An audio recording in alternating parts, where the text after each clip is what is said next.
Assalamualaikum warahmatullahi wabarakatuh. Selamat malam, salam sejahtera untuk kita semua. Perkenalkan, nama saya Nurani Utami.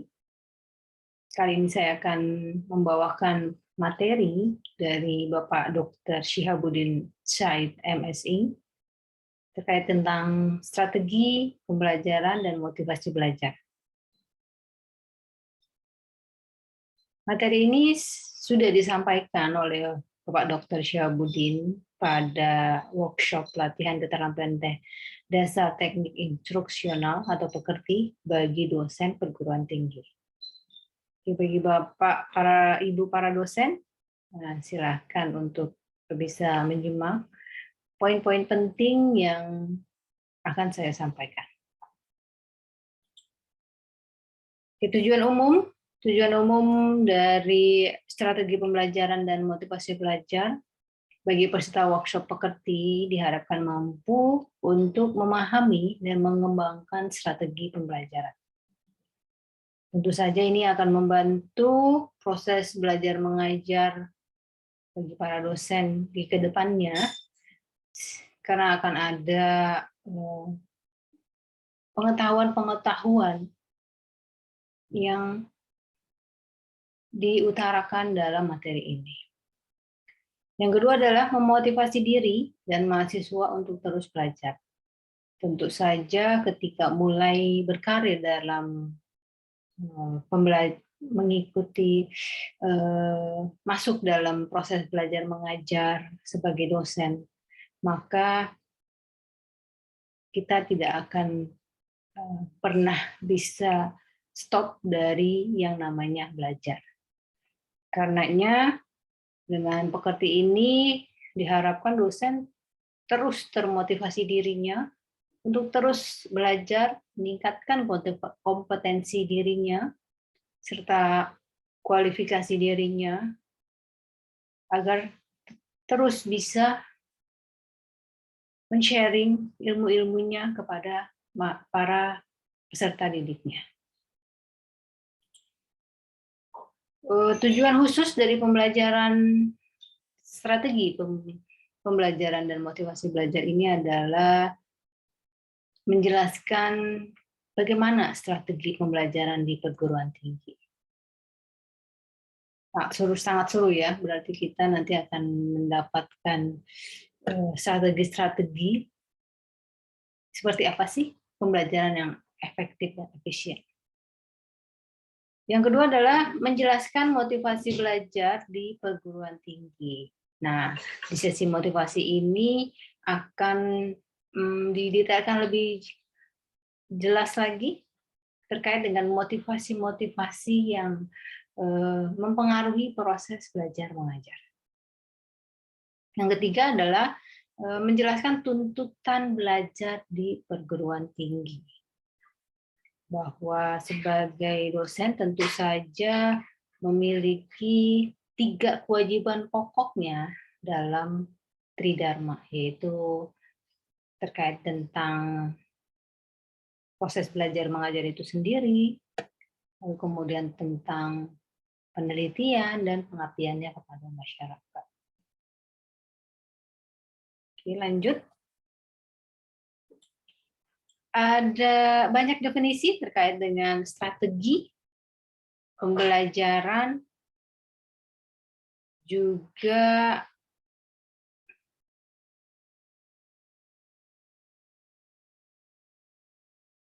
dosen dan mahasiswa. Saya nggak terlalu menjelaskan di sisi definisi. Saya langsung kepada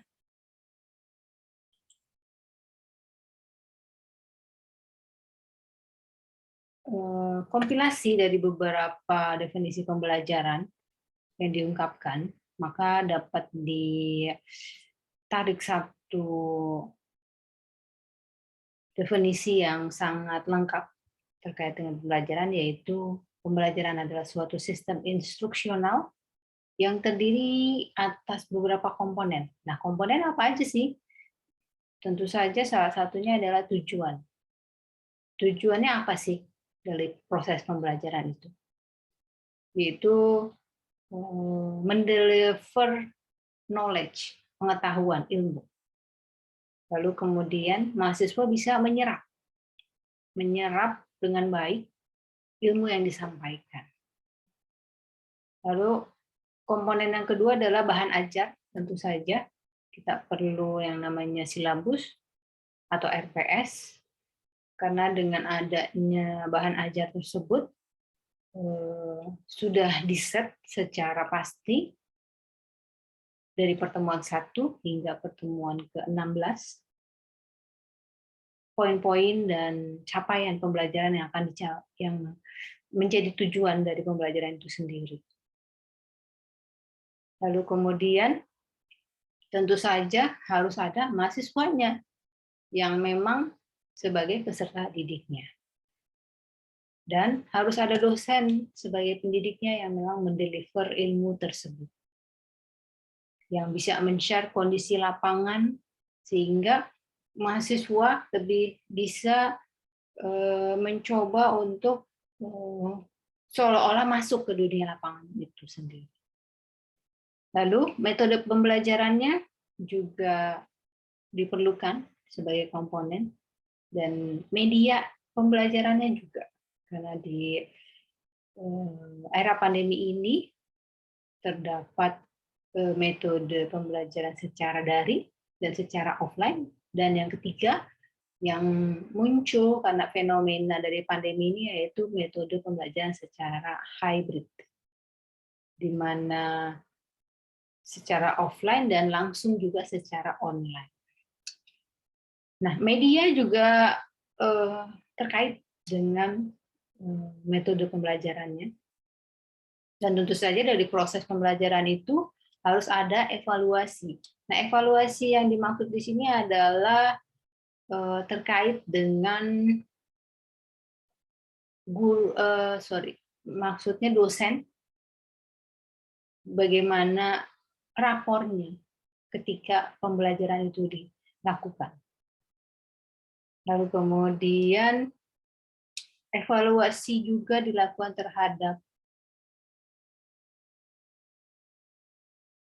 universitasnya atau fakultasnya atau program studinya untuk lebih bisa meningkatkan terus kemampuan kognitif, afektif, dan psikomotoriknya. Hal ini diperlukan agar komunikasi yang terjadi dalam proses pembelajaran tersebut menjadi lebih terinteraksi dua arah, di mana dosen menerangkan, kemudian akan ada tanggapan dari para mahasiswa untuk mengetahui lebih dalam mengenai materi-materi yang disampaikan. Oke, selanjutnya adalah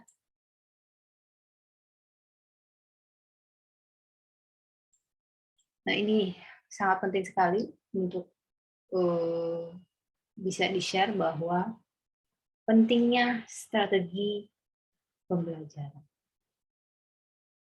Bahwa pendidikan merupakan sektor yang sangat penting dalam menentukan kualitas suatu bangsa. Kenapa sih kok bisa dianggap penting? Karena kegagalan dari pendidikan berimplikasi pada kegagalan suatu bangsa. Sangat dalam ya, bahwa gagalnya suatu bangsa bisa dilihat dari gagalnya proses pendidikan di negara tersebut. Dan kebalikannya, keberhasilan suatu bangsa juga bisa dilihat dari keberhasilannya dalam proses pendidikan. Jadi semakin banyak penduduk yang memiliki tingkat pendidikan yang tinggi, maka negara tersebut akan dianggap berhasil, dianggap sebagai negara atau bangsa yang berhasil karena bisa mensejahterakan seluruh rakyatnya dalam bidang pendidikan. Keadilan yang merata. bagi seluruh rakyat Indonesia, tapi dari sisi pendidikannya. Dunia pendidikan tentu saja banyak unsur-unsur yang harus diperhatikan. Tadi dari segi pembelajaran sudah diinfokan terkait dengan elemen pembelajaran. Unsurnya juga nggak berbeda ya. Unsur pembelajaran nggak berbeda dengan yang diinfokan tadi. Namun aset yang paling diperlukan dalam pendidikan adalah sumber daya manusia yang berkualitas. Nah, untuk bisa meningkatkan sumber daya manusia yang berkualitas ini, karenanya diperlukan seluruh unsur mulai dari pesertanya, peserta didiknya, pendidiknya, softwarenya, sarana dan prasarananya yang berkualitas. Yang berkualitas agar bisa menghasilkan sumber daya yang berkualitas juga. Oke. Lanjut kepada pentingnya strategi pembelajaran, tentu saja memberikan rumusan acuan kegiatan pembelajaran. Jadi dari strategi pembelajaran dicapai, rumusan dan acuan dari kegiatan pembelajarannya seperti apa? Apa sih yang mau dicapai dari tujuan pembelajaran tersebut? Lalu minat belajar peserta didik. Nah, ini sangat penting. Sebenarnya peserta didik sangat berminat atau tidak dalam melaksanakan pembelajaran. Yang keempat adalah memotivasi dan mendorong serta menggerakkan dan membimbing lalu mengarahkan peserta didik untuk bisa menyerap seluruh materi-materi yang disampaikan dan bisa membentuk kepribadian serta pengalaman peserta didik terhadap ilmu yang dipelajari. Oke, sementara itu dulu presentasi dari saya. Sebelumnya saya mohon maaf apabila ada kesalahan. Dan terima kasih kepada Bapak Dr.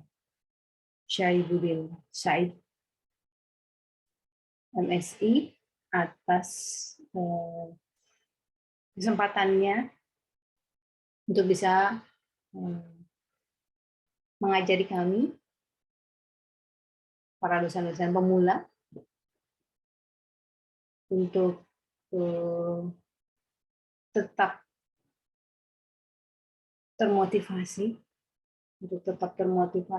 dan terus belajar hingga akhir hayat, berusaha untuk mencerdaskan kehidupan bangsa, dan mencoba untuk memberikan langkahnya dalam keberhasilan bangsa Indonesia melalui pendidikan khusus. Terima kasih. Wassalamualaikum warahmatullahi wabarakatuh. Selamat malam. Salam sejahtera untuk kita semua.